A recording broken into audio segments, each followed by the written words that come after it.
കഴിഞ്ഞ കുറച്ച് ദിവസങ്ങളായി ഇന്ത്യൻ പാർലമെന്റ് യുദ്ധക്കളത്തിന് സമാനമാണ്. ലോകത്തെ ഏറ്റവും വലിയ ജനാധിപത്യ രാജ്യത്ത് ജനാധിപത്യത്തിന്റെ ശ്രീകോവിൽ എന്ന് വിളിക്കപ്പെടുന്ന പാർലമെന്റ് മന്ദിരത്തിൽ ഭരണ പ്രതിപക്ഷ അംഗങ്ങൾ തമ്മിലുള്ള വാക്കേറ്റവും വെല്ലുവിളികളും.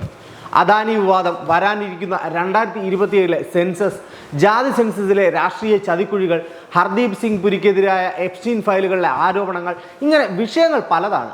പ്രതിപക്ഷം ആരോപണങ്ങൾ ഉന്നയിച്ച് സഭയുടെ നടുത്തളത്തിലിറങ്ങുമ്പോൾ അത് സഭയുടെ അന്തസ്സിനെ ചോദ്യം ചെയ്യുകയാണെന്ന് ഭരണപക്ഷം തിരിച്ചടിക്കുന്നു. എന്നാൽ ഈ ബഹളങ്ങൾക്കിടയിൽ നമ്മൾ കാണാതെ പോകുന്ന ഒരു വലിയ സത്യമുണ്ട്. ഭരണ പ്രതിപക്ഷ കക്ഷികൾ തമ്മിൽ തല്ലുന്ന ഓരോ മിനിറ്റിലും സാധാരണക്കാരായ പൗരന്മാരുടെ സമ്പത്താണ് പാഴാകുന്നത്. ഒരു മിനിറ്റ് പാർലമെന്റ് പ്രവർത്തിക്കുമ്പോൾ പോലും എങ്ങനെയാണ് ലക്ഷക്കണക്കിന് രൂപ ചിലവാകുന്നത്? ജനങ്ങളിൽ നിന്നും ഈടാക്കുന്ന ആ പണം എങ്ങനെയാണ് പലപ്പോഴും അർത്ഥമില്ലാതായി പോകുന്നത്? നമുക്ക് നോക്കാം. മുൻ മന്ത്രി പവൻകുമാർ ബൻസാൽ സഭയിൽ നൽകിയ കണക്കുകൾ പ്രകാരം ഇന്ത്യൻ പാർലമെന്റ് ഒരു മിനിറ്റ് പ്രവർത്തിക്കാൻ ഏകദേശം 2.5 ലക്ഷം രൂപയുടെ ചിലവുണ്ട്. അതെ, വെറും 60 സെക്കൻഡിന് 2 ലക്ഷം രൂപ. പാർലമെന്റ് മന്ദിരം ചെറിയൊരു നഗരം പോലെയാണ്. സഭ നടക്കുമ്പോൾ അവിടെയുള്ള എയർ കണ്ടീഷനിങ്, ലൈറ്റിംഗ്, അത്യാധുനികമായ ശബ്ദ സംവിധാനങ്ങൾ, സെക്യൂരിറ്റി ഗാഡ്ജറ്റുകൾ, ഡിജിറ്റൽ സംവിധാനങ്ങൾ എന്നിവ പ്രവർത്തിപ്പിക്കാൻ വലിയ തുക ചെലവാകും. സഭ സ്തംഭിച്ചാലും ഇവയെല്ലാം പ്രവർത്തിച്ചു കൊണ്ടിരിക്കുമെന്ന് സാരം. സഭയിൽ ഹാജരാകുന്ന ഓരോ എംപിക്കും പ്രതിദിനം 2000 രൂപ വീതം ഡെയിലി അലവൻസ് നൽകുന്നുണ്ട്. സഭയിൽ അവർ പ്രസംഗിച്ചാലും ഇല്ലെങ്കിലും ബഹളം വെച്ച് സഭയിൽ നിന്ന് പിരിഞ്ഞാലും ഹാജർ രേഖപ്പെടുത്തിയാൽ ഈ തുക നൽകണം. പാർലമെന്റ് സെഷൻ നടക്കുമ്പോൾ Delhi police, CRPF, parliament duty group തുടങ്ങി വലിയൊരു സുരക്ഷാ സന്നാഹമുണ്ടാകും. അവരുടെ യാത്ര, ഭക്ഷണം, ഓവർ ടൈം അലവൻസുകൾ എന്നിവയ്ക്കായി വലിയൊരു തുക നീക്കി വെച്ചിട്ടുമുണ്ട്. പാർലമെന്റിൽ നടക്കുന്ന ഓരോ വാക്കും റെക്കോർഡ് ചെയ്യപ്പെടണം, പരിഭാഷപ്പെടുത്തണം, അച്ചടിക്കണം. ഇതിനായി നൂറുകണക്കിന് ആളുകൾ ജോലി ചെയ്യുന്നുണ്ട്. സഭ സ്തംഭിപ്പിക്കുമ്പോൾ ഈ സംവിധാനങ്ങളെല്ലാം ഉപയോഗശൂന്യമായി മാറുകയാണ്.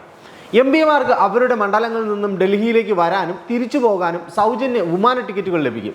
സഭ നടക്കും എന്ന ഉറപ്പിലാണ് അവർ വരുന്നത്. എന്നാൽ സഭ തടസ്സപ്പെടുമ്പോൾ ഈ യാത്രകൾക്കുള്ള പണവും പാഴാകുന്നു.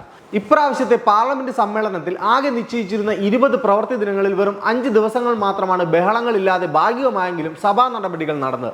സഭയുടെ ആകെ സമയത്തിന്റെ 75% ബഹളങ്ങൾ കാരണം നഷ്ടപ്പെട്ടു. 2026 ബഡ്ജറ്റ് സെഷനിൽ മാത്രം ഏകദേശം 57 കോടി രൂപയുടെ നഷ്ടം ഉണ്ടായതായി ദേശീയ മാധ്യമങ്ങൾ റിപ്പോർട്ട് ചെയ്തിട്ടുണ്ട്. ആരോഗ്യപരമായ ജനാധിപത്യം എന്നാൽ ചർച്ചകളാണ്, വിയോജിപ്പുകളെ സംവാദങ്ങളിലൂടെ നേരിടലാണ്. എന്നാൽ ഇന്ന് ഇന്ത്യയിൽ സംഭവിക്കുന്നത് ഇതിന് നേരെ വിപരീതമാണ്.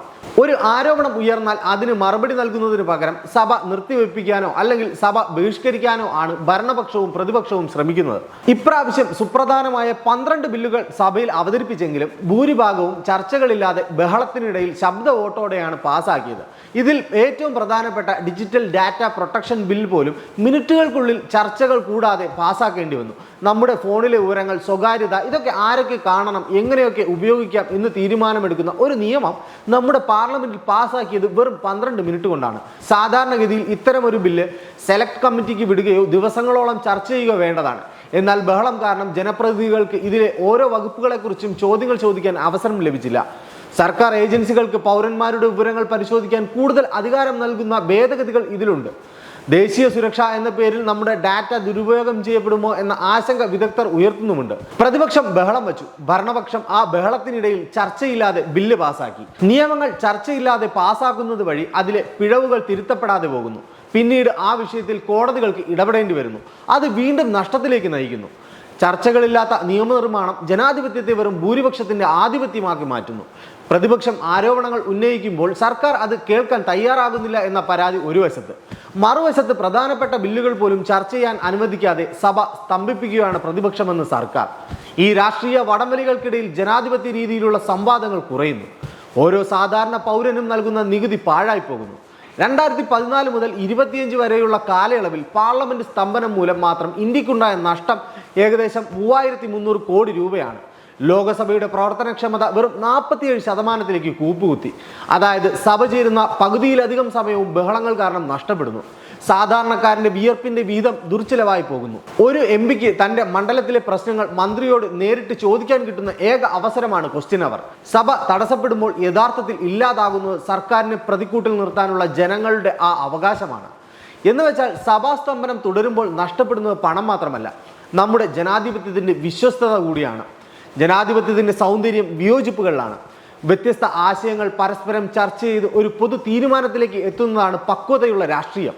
എന്നാൽ സഭ സ്തംഭിപ്പിക്കുന്നത് ഒരു ശീലമായി മാറുന്നതോടെ സംവാദം എന്ന വാക്കിനു പകരം സംഘർഷം എന്ന വാക്ക് പ്രതിഷ്ഠിക്കപ്പെടുന്നു. ഇത് സമൂഹത്തിലും സമാനമായ അസഹിഷ്ണുത വളർത്താൻ കാരണമാകുന്നു. ഭരണാധികാരികളുടെ പാർലമെന്റിലെ പക്വതയില്ലാത്ത പെരുമാറ്റം കാണുന്ന പുതിയ തലമുറയ്ക്ക് രാഷ്ട്രീയത്തോടും ജനാധിപത്യ സംവിധാനങ്ങളോടും പുച്ഛം തോന്നുന്നു. അവരൊക്കെ പോയി അവിടെ അടിപിടി കൂടാനായിട്ട് നമ്മൾ എന്തിനു വോട്ട് ചെയ്യണം എന്ന ചിന്ത യുവാക്കളിൽ പടരുന്നത് അപകടകരമാണ്. മികച്ച ബുദ്ധിയുള്ള യുവതലമുറ രാഷ്ട്രീയത്തിൽ നിന്നും അകന്നു നിൽക്കാൻ ഇത് കാരണമാകും. ജനാധിപത്യത്തിന്റെ ശ്രീകോവിൽ വരും തലമുറയ്ക്ക് നൽകേണ്ടത് പക്വതയുള്ള സംവാദങ്ങളുടെ മാതൃകയാണ്. വിയോജിപ്പുകളെ ബഹുമാനിക്കുകയും വിദ്വേഷമില്ലാതെ ആശയങ്ങൾ കൈമാറുകയും ചെയ്യുന്ന ഒരു പാർലമെന്റാണ് ഇന്ത്യയുടെ കരുത്ത്. ഓരോ മിനിറ്റിലും ചിലവാക്കുന്ന പണത്തിന് തിരികെ നൽകേണ്ടത് ക്രിയാത്മകമായ തീരുമാനങ്ങളാണ്. ഇവിടെ പ്രതിപക്ഷമെന്നോ ഭരണപക്ഷമെന്നോ വ്യത്യാസമില്ല. സഭ തടസ്സപ്പെടുമ്പോൾ തോൽക്കുന്നത് ജനാധിപത്യമാണ്, നഷ്ടപ്പെടുന്നത് നികുതിദായകന്റെ വിയർപ്പും. ജനാധിപത്യം സംവാദങ്ങളിലൂടെയാണ് വളരുന്നത്, സ്തംഭനങ്ങളിലൂടെയല്ല. നമുക്ക് വേണ്ടത് തടസ്സങ്ങളില്ലാത്ത ചർച്ചകളാണ്. കാരണം ഈ സഭയും പണവും ഈ രാജ്യത്തെ ഓരോ പൗരന്റേതുമാണ്.